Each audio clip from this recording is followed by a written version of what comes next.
बिस्मिल्लाहिर्रहमानिर्रहीम। कभी दुनिया का शहर, तहजीबों का गहवारा और 40 दरवाज़ों वाले शहर के नाम से मौसूम तुर्किया के सूबा कारस में आरपाची ज़िला में दो गहरी तंग घाटियों के बीच तुर्किया और आर्मीनिया की सरहद पर सदियों से मुख्तलिफ तहजीबों और सकाफ़तों की मेज़बानी करने वाला शहर आनी आज मुल्क की शमाल मशरक़ी सरहद पर आसार कदीमा का एक मरकज़ है। ख़वातीन व हज़रात, हम आज आपको इस शहर की सैर कराने के लिए ले जा रहे हैं जहाँ ईस्टर्न एक्सप्रेस अपने मुसाफिरों को लेकर जाती है।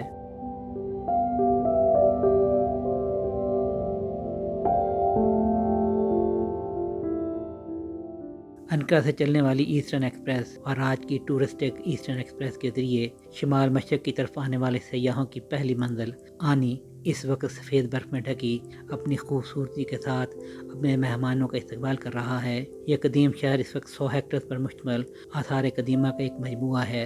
यहाँ तारीखी तौर पर तुर्कों के साथ साथ दर्जनों तहजीबें परवान चढ़ी हैं और 970 से 1320 ईस्वी के दरमियान यहाँ कम अज़ कम 6 ज़बानें बोली जाती थीं, जिनमें आर्मीनियाई, यूनानी, तुर्की, अरबी, जॉर्जियाई और फ़ारसी शामिल हैं। कदीम शहर जिसमें इस्लामी तामीराती काम भी मौजूद है, यूनेस्को की आलमी सकाफ़ती विरसा की फहरिस्त में शामिल है और ये साल भर मुकामी और गैर मुल्की सयाहों की तवज्जो अपनी तरफ मबदूल करवाता है।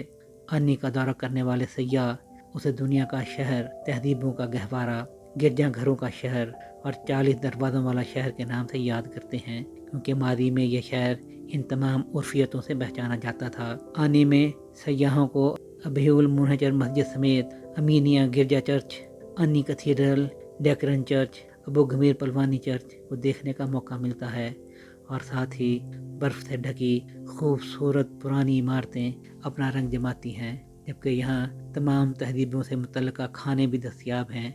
यहाँ आम तौर पर एक दिन का क़याम होता है, जिसके बाद एक्सप्रेस अपने मुसाफिरों को अपनी अगली मंजिल की तरफ ले जाती है।